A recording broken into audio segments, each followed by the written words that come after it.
Good Friday morning, guys. My name is Jerry Miller. Thank you kindly for joining us on Real Talk with Keith Smith. It's been an absolute pleasure, guys, being on vacation, but it's truly my pleasure to sit back in this seat with my good friend Keith Smith, the namesake of Real Talk with Keith Smith, and to spotlight or analyze the trends in Central Virginia and its housing market. Housing is obviously important for everyone, and goodness gracious, do we live in a market that is dynamic and nuanced. On today's edition of Real Talk with Keith Smith, we have data galore. We're going to analyze 2024 and 2025, compare and contrast what's happening in housing in Central Virginia, and we're going to do it with Keith Smith, who's been in real estate since 1987.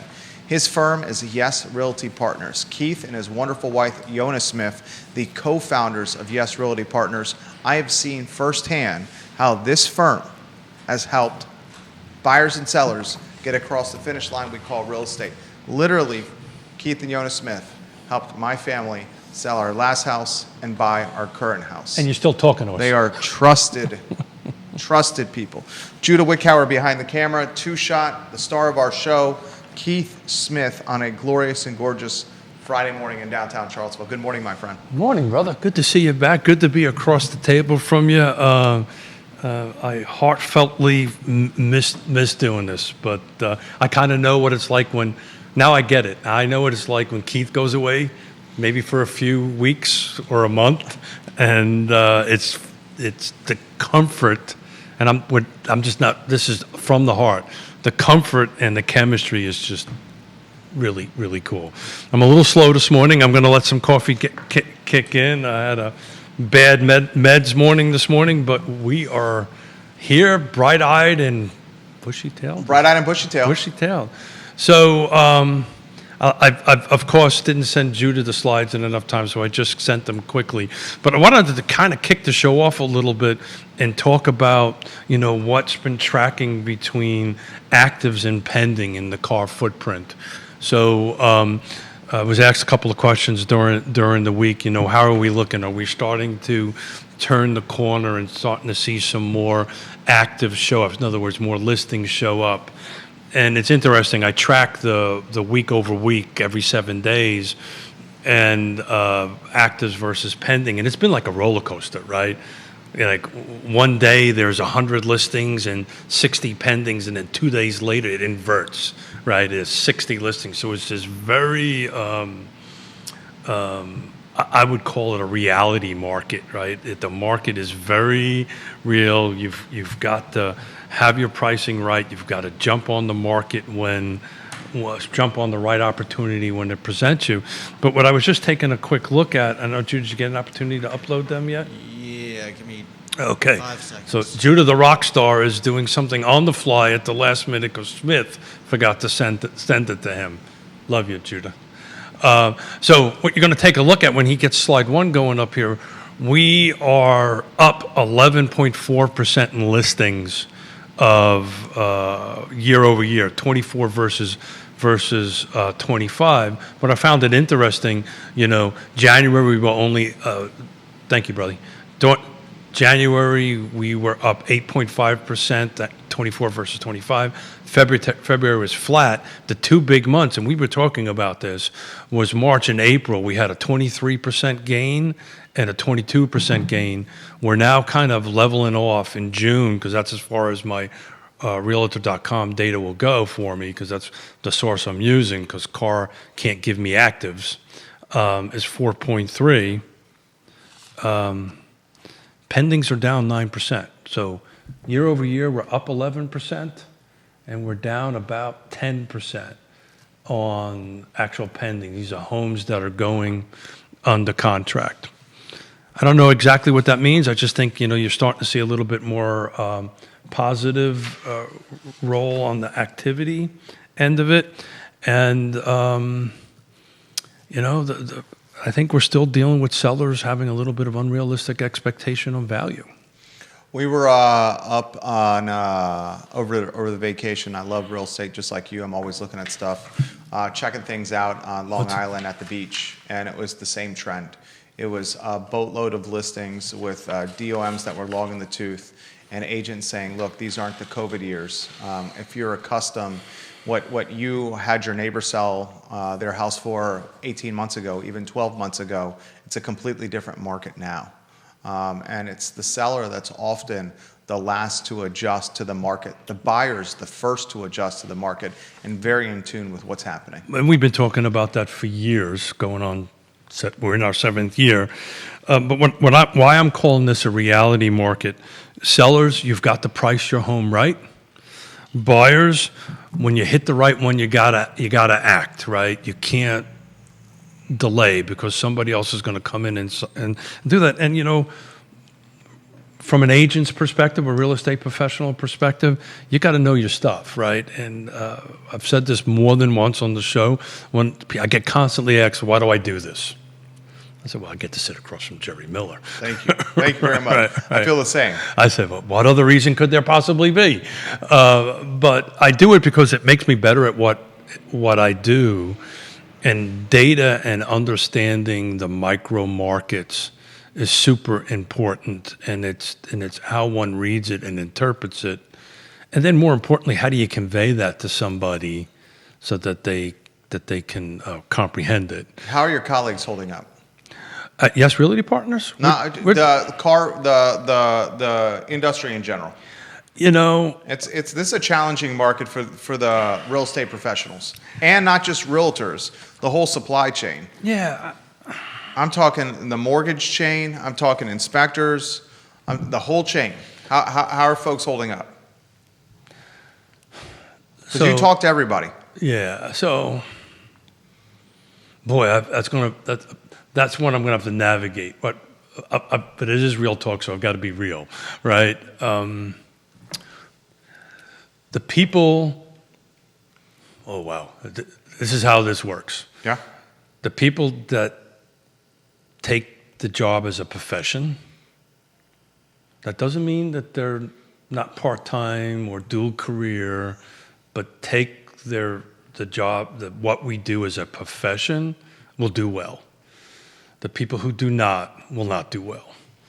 It's that simple. So this is when I've said it, we started this conversation a year plus ago, right? This is when the pros show up, the people that are pros, that get it, that know how to go through the data, that know how to take care of their client, that knows how to actually make a phone call, right, to a client or to a prospect or to whatever, and go through the education process of educating buyers and sellers will do well. The ones that maybe don't have that skill set probably won't. And that's the same in your business and any business. The people that are all in this industry get it. I was on a Zoom call yesterday, and I have to leave the CEOs out, but there were 4 major CEOs in our industry I was on a call with, because I'm doing a couple of panels in September at the Reese Media CEO event, and these are, big name Fortune 500 real estate companies, and I found it really interesting because they're starting now to have a lot of the conversations you and I have been having about housing affordability, about education, about taking the front position in our real estate industry, instead of relying on third parties. And I'll let you fill in the gaps on who I'm talking about on the third parties. Have you guys talked about the shenanigans or the catastrophe that is zoning in Charlottesville City? Has that come up? No,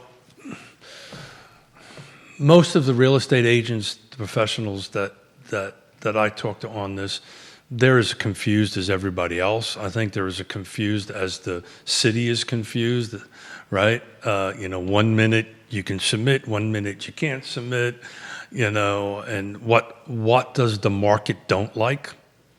Uncertainty. There's enough uncertainty in the market, period.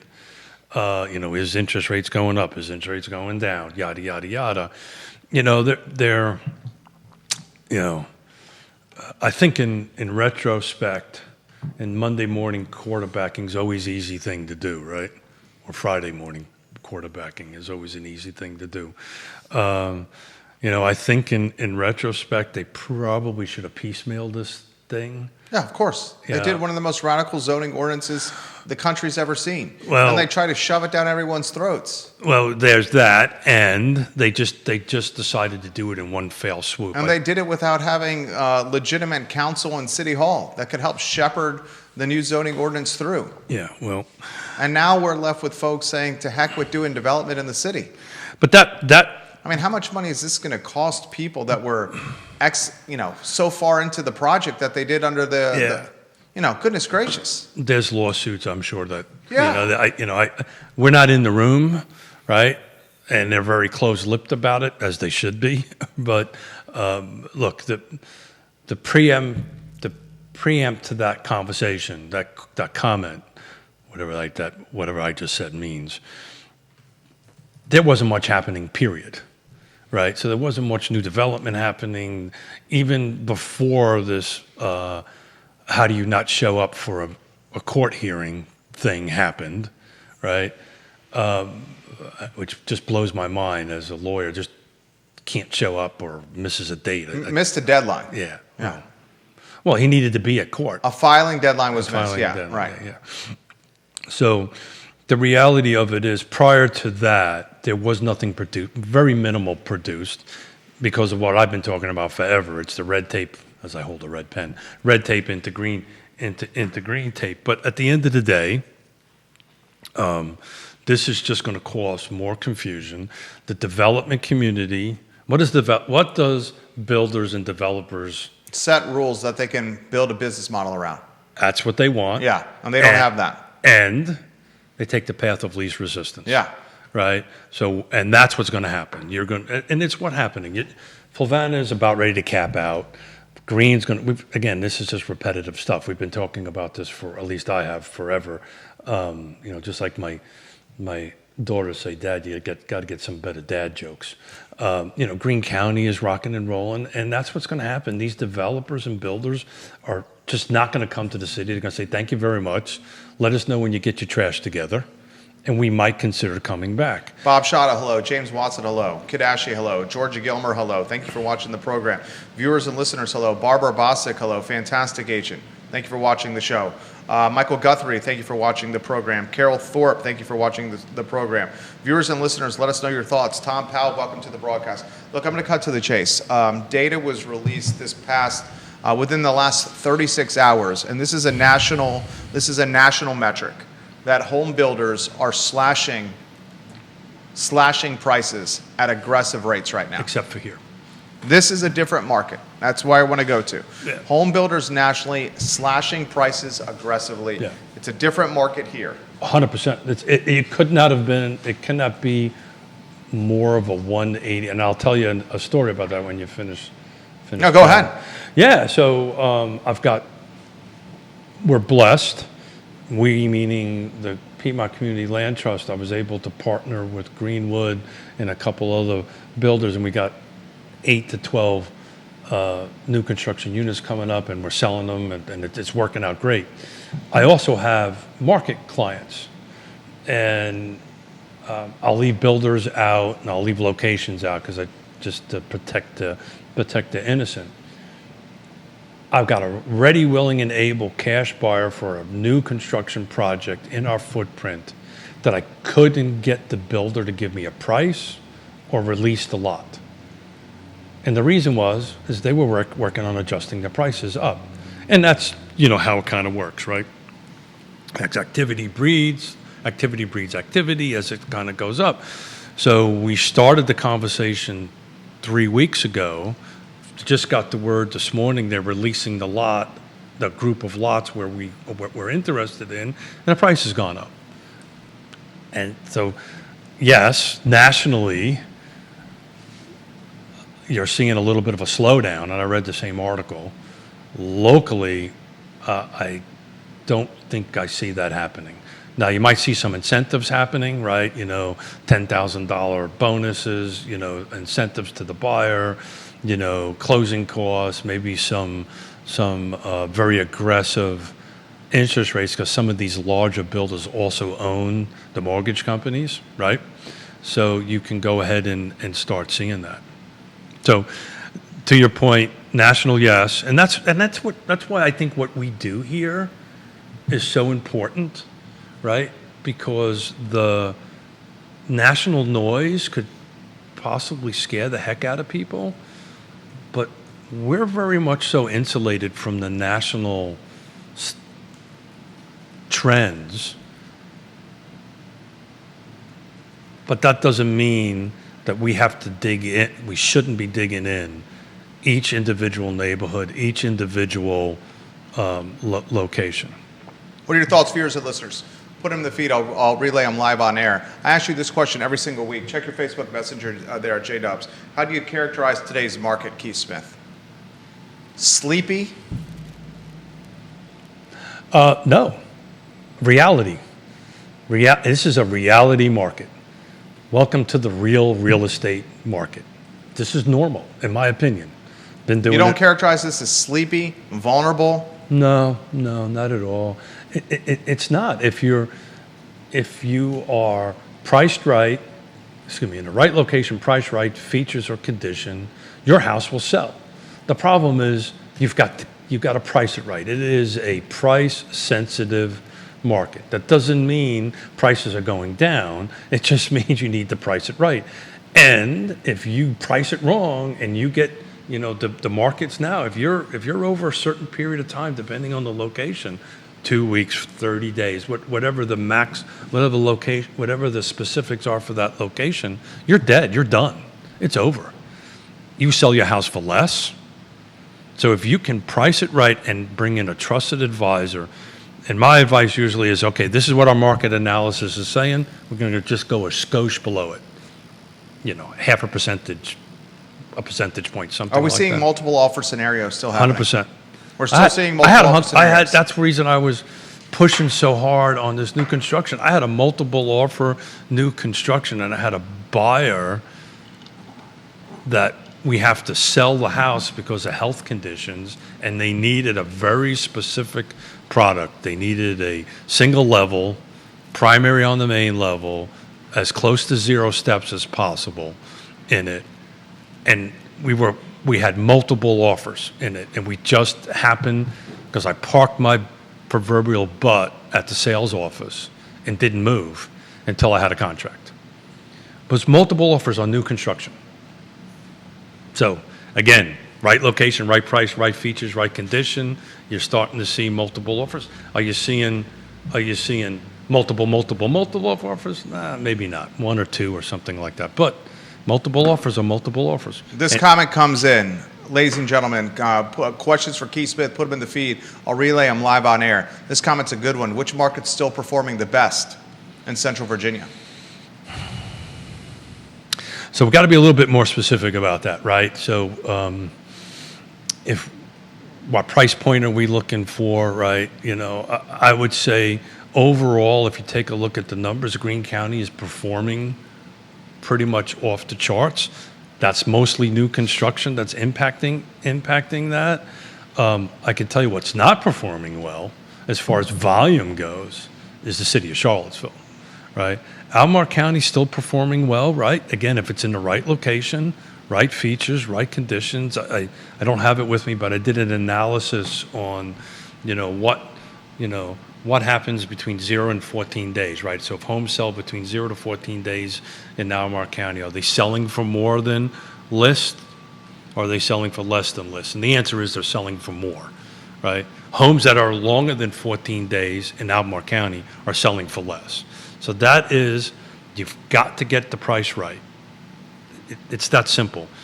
And if you're thinking, my next door neighbor 24 months, 12 months ago, 6 months ago, 3 months ago, put a house on the market X and sold for $50,000 more, I want to put it on the market for $50,000 over that $50,000. If you've got a really good real estate agent talking to you, they're going to say, thank you very much, get somebody else.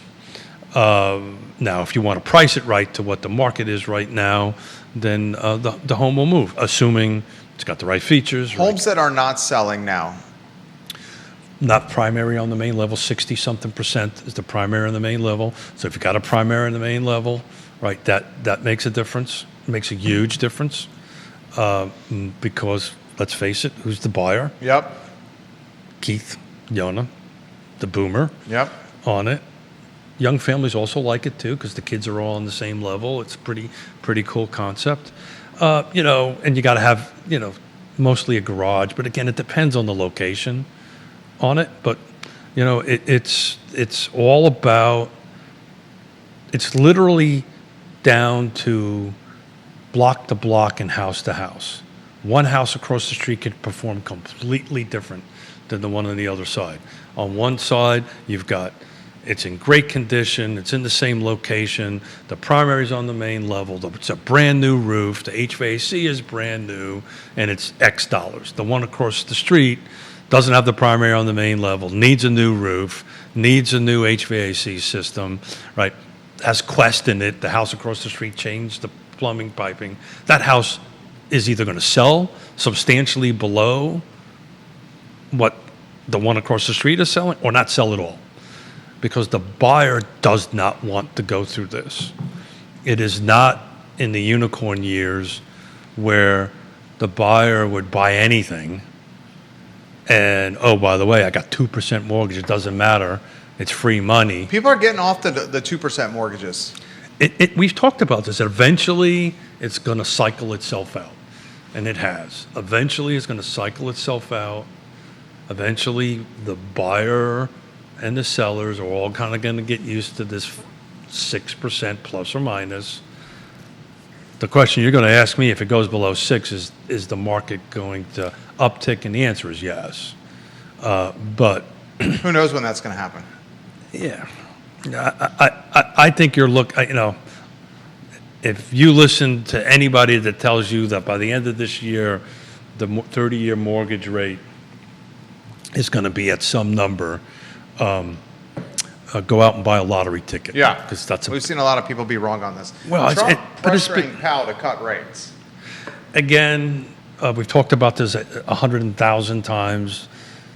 Powell doesn't directly. Yeah, but there's a correlation. We understand Powell doesn't, but there's a correlation. But there is. The 10-year Treasury is going to impact the 30. We know that. But there's an emotional connection, right? And the confidence level, there may be, you may see the 10-year go down or go up. But at the moment, I mean, it's been hovering around 4.5%, 4.25%, something like that, percent on the 10-year, which keeps the interest rates at around 7%, right? And that number drops, your 30-year mortgage is going to drop. This question's been put in the feed. Why does Keith think Charlottesville is struggling volume-wise?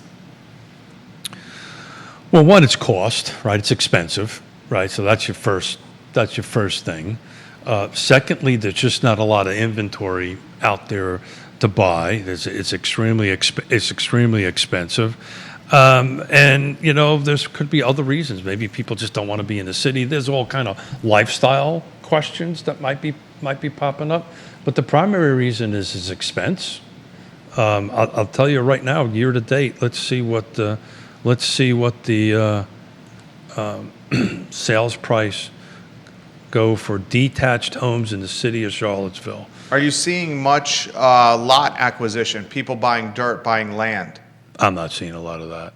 You're not seeing people buying lots and land to build down the road? You're talking about in the city of Charlottesville? I'm talking about Albemarle County or anywhere in Central Virginia. Yeah, I can tell you there's a lot of clients that want it. Finding it is extremely difficult. I have probably a half a dozen clients that are looking for, acreage in Albemarle County that is not in an HOA, right? And it's very difficult. I just had one client showed a piece of property for a client yesterday. Wonderful piece of property, priced right, but it's got a conservation easement on it, which is great for the current seller, right? What are you going to do with that? You can put one house on right. it, and it's like 100 acres. So, my buyer's like, yeah, no, I want to be able to do a family thing and compound type of thing. So the median sales price as of today for detached in the city of Charlottesville. Let me double check this for real quick here. Blah, blah, blah, blah, blah. Intrastate Service Company, a home's best friend, one of the partners of the show. There you go. If you need any kind of work done with your house, mold remediation, Intrastate Service Company, a multi-generation company. Intrastate Service Company, guys, a home's best friend, someone we trust. Keeps looking at data for Charlottesville City and detached homes. So 171 units sold year to date in the city of Charlottesville, and the average sales price is $768. So it's price. You know, you go into Albemarle County, it's a little bit pretty comparable in price on it. Let me just make sure I got this right here. $768 for Charlottesville City. Yeah, Albemarle will be probably the same. Yeah, Albemarle's going to be right there, maybe a scotch lower. Well, I wanna take out new construction. Comments. Kevin Yancey, welcome to the show. Put him in the feed. We seeing Salisbury. 900. So That's Albemarle without County's new construction. without new construction. Okay. But that's you know slightly wrong on that. people want to be in Albemarle County. You've got 438 transactions. This is only detached units versus 171, so the volume is considerably higher. The days on market out there, in Albemarle County right now is 30 days on average, 7 on median. And I'll tell you what the city of Charlottesville This is an interesting comment. You tell us the city of Charlottesville, then we got comments coming in on zoning. And I think this comment is on point. 23 and 7. So it's 23 8 days average, 7 days median in the city of Charlottesville. This comment is the damage done with the new zoning ordinance and the misfiling deadline is not just to tangible housing production, but it's the perception of struggling to do things in the city that will impact the city for years to come. I can't contradict that at all. That said, it seems to have a history of that, Yeah. right? I don't think this. And look, I understand probably better than most what it takes for people to sit behind the dais and be on the city council or be on the board of supervisors, right? It is a hard job. It's a hard thing to do. So I'm not passing shade on anybody, but it just seems that the city of Charlottesville constantly has something. They can't get out of their own way. Yeah.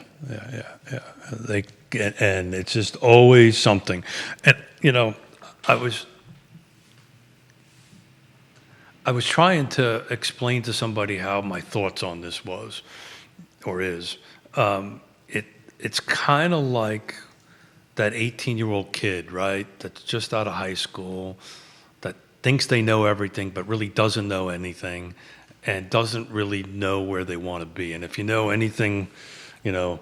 Well, I know yours truly was there, right? I was 18 years old, thought I knew everything and didn't know a damn thing, right? All of a sudden, I become 22, 23, 24 after my tour in the Marine Corps and seen the world and went, oops, you know, got an education, that all of a sudden I started to get smarter. So I think because of the size of the jurisdiction, right, we're kind of stuck at this permanent 18-year-old kid thing, right? We haven't grown. And if you take a look at jurisdictions that have larger constituents or larger residents, you know, Richmond, so forth and so on, they have the systems in place and things just seem to happen automatically, right?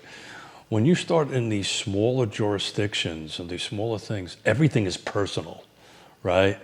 The board of supervisors or the city council, everything is personal, right? You know, Juan Diego goes to Food Lion or whatever. It's personal, right? It's there. But when you're in these larger jurisdictions like the city of Richmond, nobody really knows who the hell their city councilor is or their elected officials are. I mean, they kind of know it, but they don't. They wouldn't know if they bumped into them in the grocery store. Here's a different story. It is very personal, very hands-on, and it sometimes makes decision-making difficult. How about this comment? Jerry, you've been talking about the attrition and turnover at the executive level at UVA and President Ryan on the I Love CVille show. What's Keith think about that and how it applies to housing? Well, I'm very, very unhappy to see Jim go. So I'm going to twist this around. And so I've been directly involved on the Planning District Commission, which I am now the chairperson of, for 14 years. I'm the longest standing commissioner on it, sitting commissioner on it. It's because I'm not an elected official, I'm an appointed official. Prior to Jim coming on board, there was this huge disconnect between the city and the university, or the community, in that there was no town and gown. Jim, man, took it on the chin. I don't know if everybody remembers that. When he started pushing that in the very beginning, he got a ton of pushback, particularly amongst the internal UVA community on that. Like, why should we be involved in trying to produce 1,500 affordable housing units? Is that our mission? I was in these meetings, got a ton of pushback. My biggest fear with him leaving is that's all going to go away. Yeah. We're all going to go back to our corners. Was it where I wanted the relationship between the University of Virginia and the rest of the jurisdictions before Jim resigning? No, but it was at least going in the right direction. My biggest fear is at UVA, they're all going to clamp her all in. They're all going to take care of themselves, right? They're going to focus on their mission, right? And they're not going to go ahead and work on this. Talk about the zoning thing in the school. They've got multi-million-dollar projects that are in hold. I had a great conversation with Fred Missel the other day. Yep, running in the Samuel Miller District. Yeah. Works for the UVA Foundation. And is on the Planning District Planning Commission. District Commission, supervisor candidate. Excuse me, not the Almar Planning County. District Commission. He's on the Almar County Planning Commission. Yep. But His opponent, we should say, is Scott Smith, Yeah. a Republican. Yep. And I might need a little help from you, but Fred would love to come and sit down and have a chat with Scott live on set with you and I. We should totally do it. I'll get Scott there. I'm sure Yep. we'll do it. When are we going to do that? Scott Smith and Fred Missel. You and I will figure out the dates. And Should do it next Friday. I don't know if we got to figure out everybody's schedule. That right? would be fantastic. Yeah. But in any event, so yeah, this would be a great opportunity to get all this stuff out. But look, at the end of the day, my biggest fear is that everybody's going to go into their corners. And every conversation I've ever had with UVA, particularly on that, is there is a certain amount of responsibility that UVA has to take. And they were doing the best they could within their systems. But, you know, I'm sorry to see the why and all that stuff. I'm going to leave that off the table. I am very sorry to see, because he was providing leadership that worked together with the rest of the community that I feel is going to go away. Hopefully I'm surprised, but I think it's going to go away. Viewers and listeners, let us know your thoughts. We'll relay them live on air on Real Talk with Keith Smith. Comments continue to come in here for Keith Smith. Good morning to all that are watching the program. How do you think that race is going to shake out, Keith? I'm gonna reserve that decision for when they come in here and talk to us about, because we're going to talk real estate, obviously, and talk about that. I think if we look at pure numbers, it's going to be very difficult for a Republican to win if we just look at numbers. Yeah. Right. I think the way that's going to shake out, because I actually took a dive into the data on the Samuel Miller district as far as historically how many Republicans are there, how many Democrats there. There's a large independent category there. It's about 30% of the total vote pool. Who's able to tap into that is going to be the winner. And who is able to bring those up, because, the Democrat more than likely is going to get most of the Democrat votes. The Republican is mostly going to get that. If it stays just those two things, then the Democrat will win. But there's a large block of independents that can go either way. So who's able to do that? And I think that's what this conversation hopefully will be about. So I don't want to skew that. Are you surprised Scott chose to run as a Republican? For the same reason I just outlined, I wish everybody did it kind of like Nelson County does it. Everybody runs as an independent. I've been very vocal over the years that local races should be devoid of party politics. Everybody, I think, should run as as an independent thing. It's going to be interesting because it's going to be a governor's race, right? So depending on how the turnout was extremely terrible in the Jack Jewett Democratic primary. Oh, 100%. But that's been the case across the board. Not always. No. All the Democratic primaries in our area haven't had huge turnouts. And of course, as you know, in the state of Virginia, you can vote as Republican in a Democratic.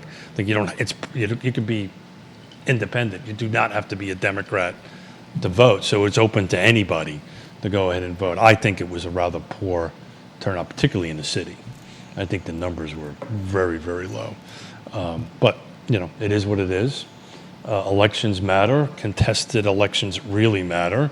What do you think of Missile working for UVA's foundation, the UVA Foundation? I don't see. You don't think that's a conflict of interest? 100% not. Yeah. Largest landowner and developer in Albemarle County. Yeah. So his employer. Yeah, just recuse himself. That's all. It's done all the time. I'll ask him that when he comes on the show. I do it all the time. I recuse myself all the time. Maybe recusing himself from quite a bit. If it's tied to anything to the University of Virginia, then he's got to recuse himself.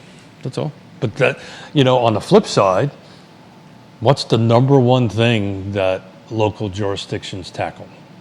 Number one and two. It can flip-flop either way. It's either budget or land use. So somebody who understands land use is not probably a bad thing. I'm not endorsing, I'm not suggesting one way or the other on it, but I get this all the time, right? I remember, let me put it this way. If I wasn't involved in the real estate place, we wouldn't have the Regional Housing Partnership. We wouldn't have all these different organizations that I pushed when I've been on the Planning District Commission. And if I would have listened to people say, well, you can't run because you're a builder-developer real estate agent, I was like, whatever. Lake Monticello doesn't allow realtors on the Lake Monticello board. And you know why that is, right? Because they didn't want them positioning themselves to sell inventory and housing in the lake. No. So the one, it's in the covenants and restrictions. But the reason it was in the covenants and restrictions, and I know a little bit about this. I know you do.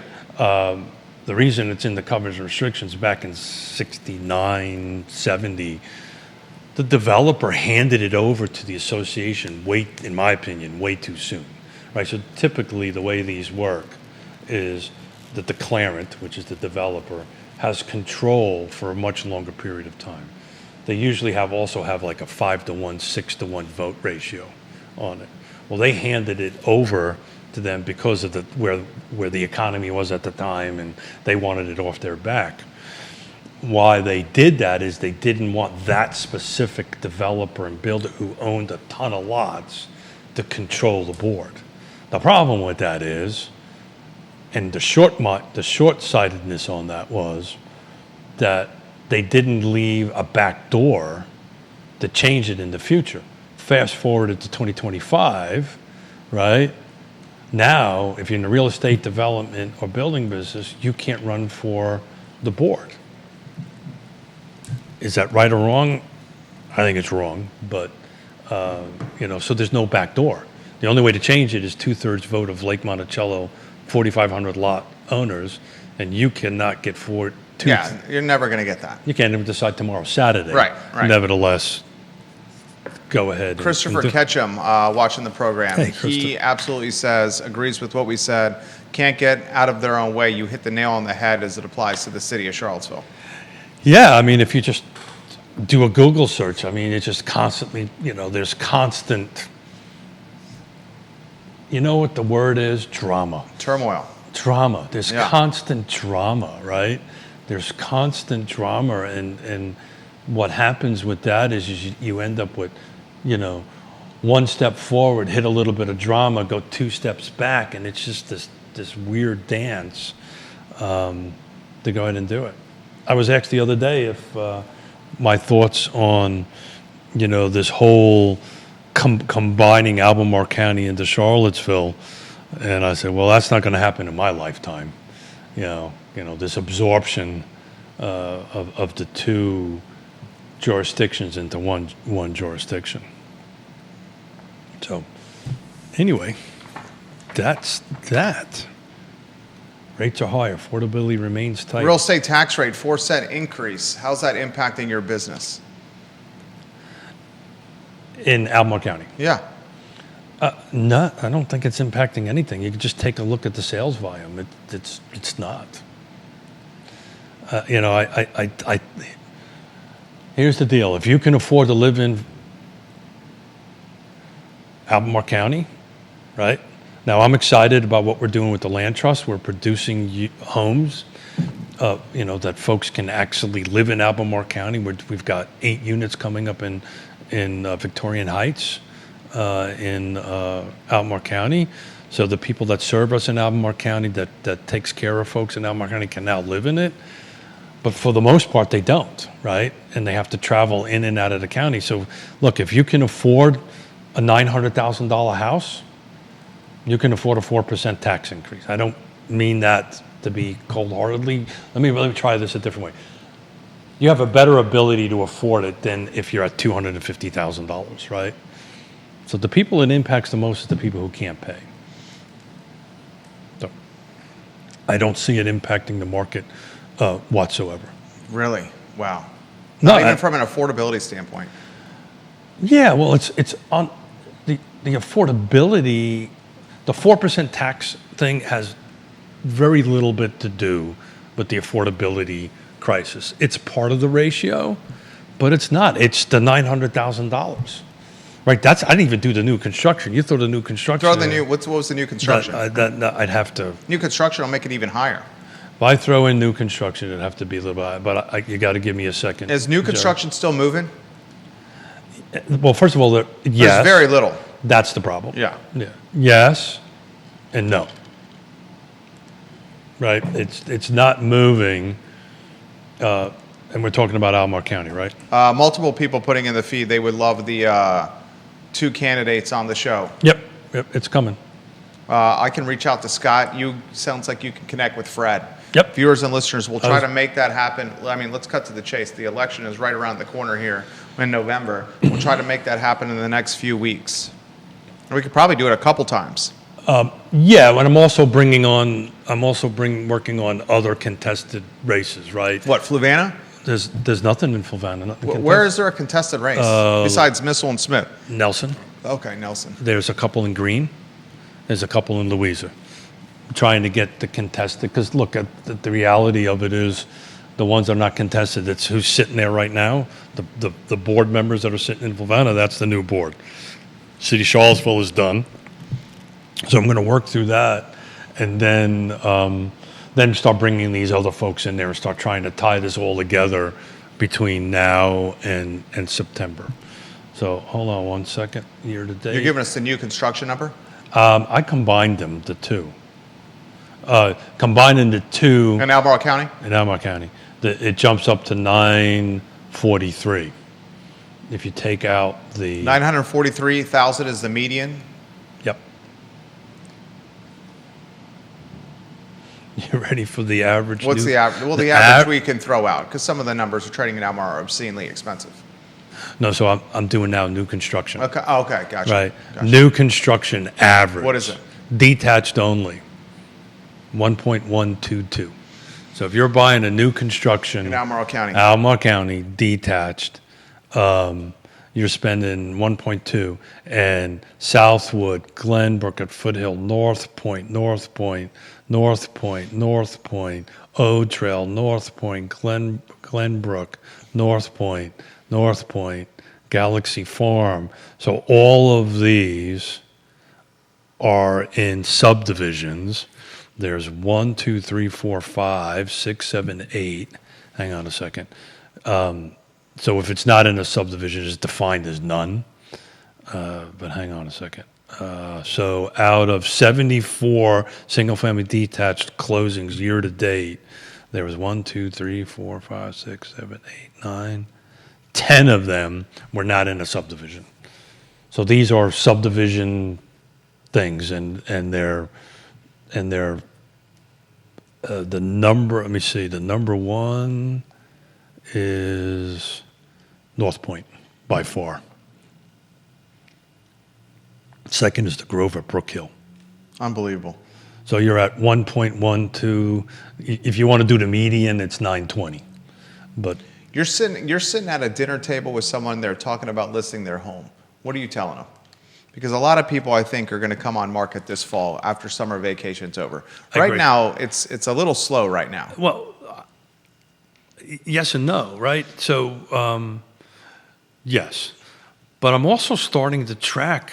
I've been watching this. We've been seeing 60, 70, 80, 100 units a week come on. If you go back and take a look at what I can do this on the phone, this time last year, that was half that number, right? So we're starting to see more units. To your point, it feels like the summer doldrums have kind of kicked in. 100%. Everybody's that. This is why it's a great opportunity to do some political roundtables. I think you're going to see September things start picking back up. We shall see, but the market is very much so day to day, week to week, up and down. I'm talking about actives and pendings. There isn't, if we took a look at this for the last year or so, it was always low actives, high pendings, right? And it just stayed that way for a long time. Now you're starting to see this bouncing up and down. And I define it as a reality market. This is reality, guys. This is what the real estate market is at this point. And you've got to be laser focused. Back to how do you talk to a listing agent, a listing on it? You have to have the hard conversations. What's their goals? What's their objectives, right? Take a look at the home. Is it in the right condition? Is it in the right location, right? What kind of expectations does the seller have? What's their, again, goals and objectives? Look, I've got to sell this house before I buy. No, I'm done. I'm selling this house and going to whatever, Chile to live. Who knows on this stuff? That just popped in my head. I have no idea why that came from. Into Chile. I was going to say Florida, but I'm not a fan of Florida. So You don't like Florida? Too hot for you? yeah, I've never been a fan of Florida. Okay. The Keys I like. I've never been a fan of Florida. Too hot, too whatever. And if I'm going that far south, I'm going a little further south than to where I like to hang out. But at the end of the day, that's the conversation. You need to get into people's personal, what they're trying to achieve. And then you've got to do a true assessment of where they're at. And if their house is in the right location, features, conditions, they will sell a house quickly, right? Then again, you're talking about the hard conversation. Well, I'm sorry, Keith. I really want to list a house over I'm picking a number, $50,000. That's the real question you want to ask me. $50,000 over what I think the market is. What do I do then, coach? Worst thing you could do is take an overpriced listing. It's not good for the client. It's not good for your business. All it does is set everybody up for failure. I use this line all the time. I've totally stole it from Michael Guthrie. Do I? Disappoint you now, then disappoint you later. Yeah. Right? And we can work through it now. But I also come in with data, right? I said, look, in this location set up, this is the market. If we're just either at it or just literally a skosh below it, guess what we're going to do? We're going to sell the house for more than list price. But if I'm going $50,000 over, you're wasting your time, you're wasting my time. And sometimes we walk away from it. Say, thank you very much. This is not a good fit. You've got to be comfortable. You're a pro's pro, Keith. Well, I'd rather disappoint you now, and I'd wish you luck. I hope you can get the number you want. The data's telling me no. But if you go ahead and put a new roof on it, change out your HVAC, paint the house, sand the floors, yada, yada, yada. We can help you do this. We got the people to do it. Call ISC, come in and take care of it. We can help you facilitate that. Yeah, you know what? I think we can get you to that number. But you're here right now, and this is what the buyer wants. And generally, we're extremely lucky. Generally, anytime we sit down at that kitchen table and have it, we'll walk away with the listing. Because people want you just to be honest and direct with them. You have to be caring and care for their their needs, right? But they also want you to be honest and direct, and so that's how we handle it. Same thing on the buyer side, by the way. Keith Smith, ladies and gentlemen, what's the plan for the weekend, Keith? I am going to do something obscenely stupid tomorrow. Bike ride? My 31-year-old son-in-law has convinced me to go with a biking group for I believe it's a 60-mile ride tomorrow out of Richmond. And if how the cycling world works, there's A, B, C, and D, right? So the A people, these are guys, people that are running 20, 30 miles an hour. B is 16 to 18, C is 15 to 16 miles per hour to go down. I'm a strong C, but he's riding with a B crowd, and like an idiot, I said yes. There you go. And I also found out this morning I'm the only 60-something in the crew. Everything You're else gonna do great. is 40. Well, so here's the trick to this. You know me well enough to know what is the one thing I've always trying to figure out? A hack. Yeah. Right. What's the hack you figured out? Oh, you draft like crazy off of people. Right. You pull the old NASCAR thing and go, you know what, guys, I'm going to park in the back. You're gonna draft off your son-in-law? I'm going to draft off of whoever the hell will let me draft off of them. But there's a rule, right? There's an unwritten rule, right? This is how this works. So if it's you, me, and Judah, and we're on a ride, right? I'm on the back, and you're on the point. You're breaking all the wind, and you're pulling everybody, right? So what you do is every 5 miles or so, I'll flip out in the front, right? You go in the back. Judah stays in the middle, and that's what you rotate around. Well, my old sorry fat ass is going to stay in the back and go, thanks, guys. I'll buy you coffee. How's that sound? You're going to do great. I can't wait to hear the story. Yeah, that comes from this. We'll find out. We'll find out. But the good news, it's a low elevation change. It's only about 1,000 feet, 1,500 feet, that kind of thing. So in 60 miles, that's not a huge elevation gain. But we'll find out. We will report in. Next Friday. We will get, ladies and gentlemen, we're not going to do it next Friday, but we will get that Missile and Smith lined up. People are talking about that now. We will do that. We're going. I think both will easily do it, especially if you said Missile said he wants to do it. Yeah, I've had a meeting with him. He's on board. Okay. He's on board. I would never ever say something like I know this you wouldn't. without. I know you wouldn't. Without having. Give some closing thoughts to your fans. Yeah. Go out and do a 60-mile bike ride tomorrow. Let me rephrase that. Don't do a dumbass thing like I'm doing. It's not. You're doing it for your health. Yeah, I'm holding 195. There you go. I'm feeling good about it. The meds I'm taking are kicking my ass, but I'm not letting it hold me down. And as long as I can get on a bike and do it, I'm going to keep on doing it. No. Let me see. I got a little ride. It's my mom and pop's 63rd wedding anniversary this weekend, so a happy anniversary, Mom and Dad, or as I refer to them as my roommates. They watch the show, Keith. I know they do, yeah. My roommates. So we're going to be celebrating with the family with a little bit of 63rd wedding anniversary for them. Keith Smith. Real Talk with Keith Smith, online at realtalkwithkeithsmith.com. Click the Partners tabs and you'll see all the partners that he has personally vetted. Yes Realty Partners, the presenting partner of the show. Yes Realty Partners, guys, is the name you can trust to get you through this game we call real estate. Yes Realty Partners.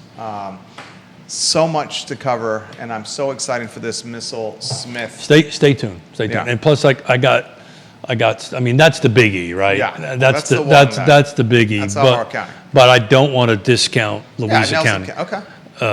Nelson County, because it's unique. They have a couple of seats that have 3 people running for it, and it's not being talked about.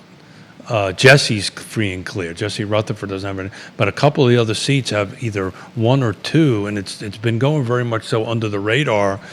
And I I'm keeping an eye on the outside counties, right? I think Albemarle, though the Fred and Smith, the Missile and Smith race is important, I think these things are pretty much set, right?